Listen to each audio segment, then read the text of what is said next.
Halo, Assalamualaikum warahmatullahi wabarakatuh. Saya Gadis Puspitasari dari kelas 2 Akuntansi Pagi D dengan NIM 213301010340. Saya akan melanjutkan pembahasan mata kuliah Sistem Informasi Akuntansi. Kali ini topik yang akan saya bahas yaitu Sistem Akuntansi Biaya. Yuk simak videonya. Sistem akuntansi biaya dalam perusahaan manufaktur erat hubungannya dengan sistem pengawasan produksi, karena sebagian besar kegiatan perusahaan manufaktur berada di dalam fungsi produksi. Sistem pengawasan produksi. Sistem pengawasan produksi terdiri dari dokumen yang digunakan. Nah, dokumen yang digunakan dalam sistem pengawasan produksi adalah yang pertama, surat order produksi. Dokumen ini merupakan surat perintah yang dikeluarkan oleh Departemen Produksi yang ditunjukkan kepada bagian-bagian yang terkait dengan proses pengolahan produk untuk memproduksi sejumlah produk. Yang kedua, daftar kebutuhan bahan.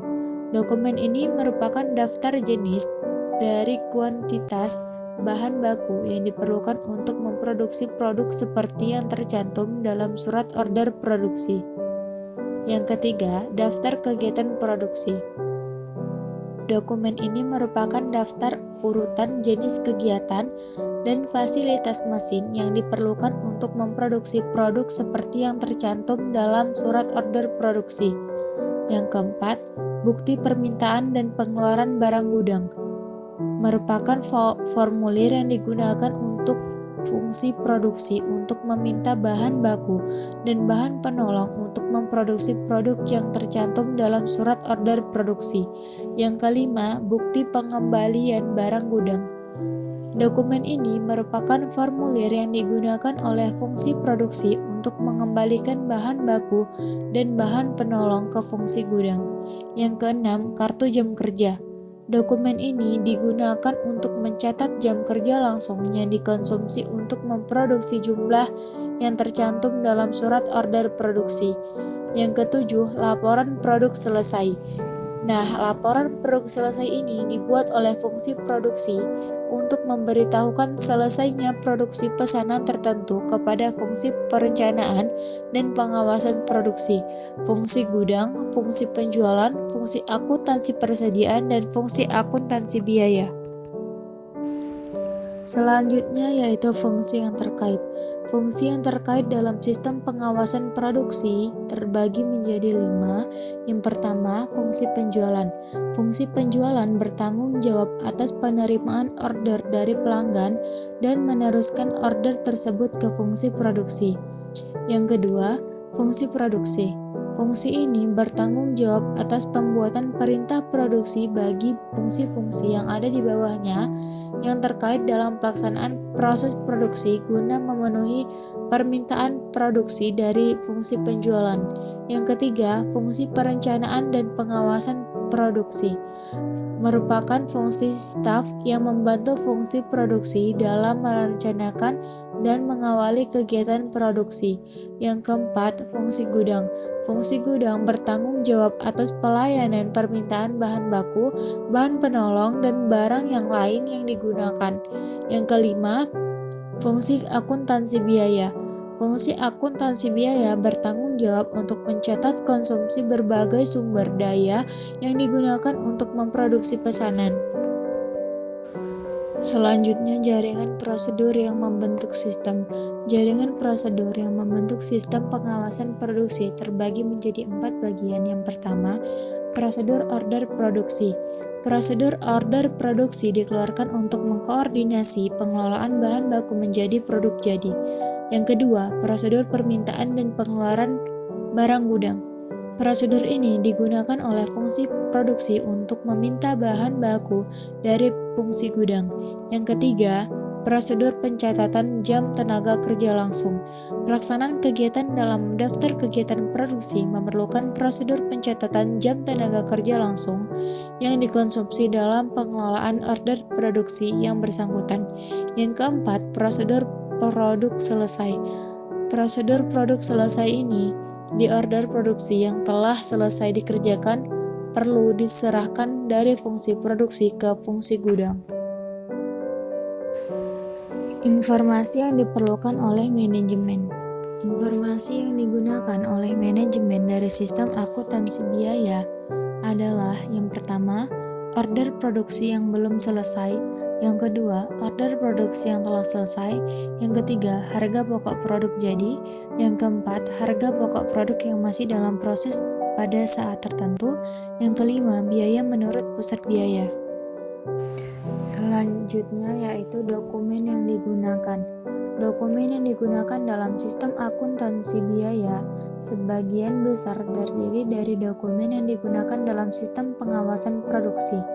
Dokumen tersebut adalah yang pertama, surat order produksi, yang kedua, daftar kebutuhan bahan, yang ketiga, daftar kegiatan produksi, yang keempat, bukti permintaan dan pengeluaran barang gudang, yang kelima, bukti pengembalian barang gudang, yang keenam, kartu jam kerja, yang ketujuh, laporan produk selesai, yang kedelapan, bukti memorial, dan yang terakhir yang kesembilan, bukti kas keluar.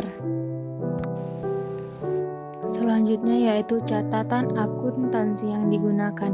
Catatan akuntansi yang digunakan dalam sistem akuntansi biaya adalah yang pertama, jurnal pemakaian bahan baku. Jurnal pemakaian bahan baku merupakan jurnal khusus yang digunakan untuk mencatat harga pokok bahan baku yang digunakan dalam produksi. Yang kedua, jurnal umum.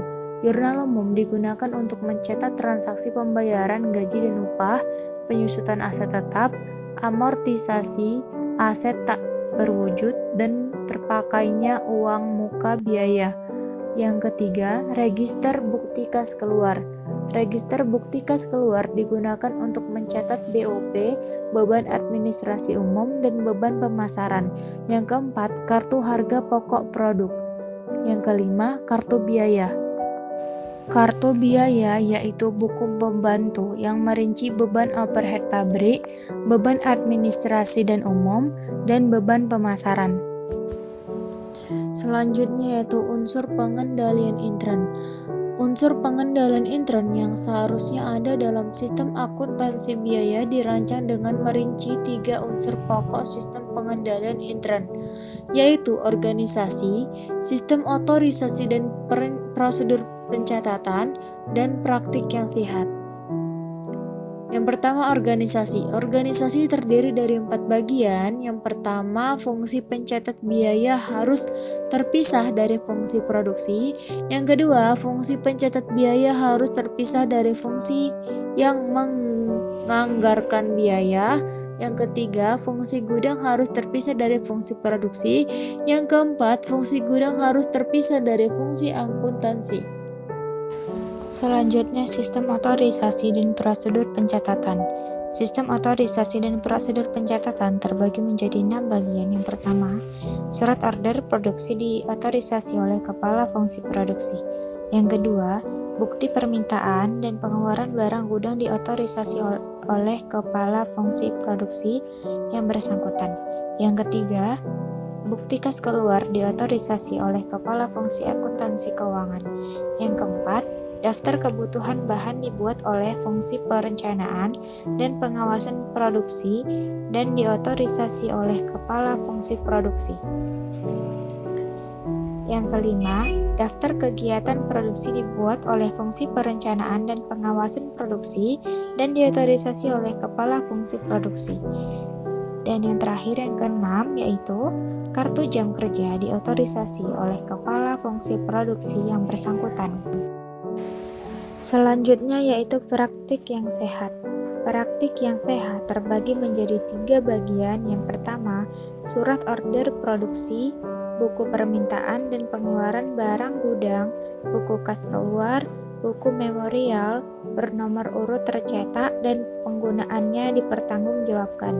Yang kedua, secara periodik dilakukan rekonsiliasi kartu biaya dengan rekening kontrol biaya dalam buku besar. Yang ketiga, secara periodik dilakukan perhitungan persediaan yang ada di gudang untuk dicocokkan dengan kartu persediaan. Sekian yang dapat saya sampaikan. Semoga yang saya sampaikan dapat dimengerti. Lebih dan kurang saya mohon maaf. Terima kasih. Assalamualaikum warahmatullahi wabarakatuh.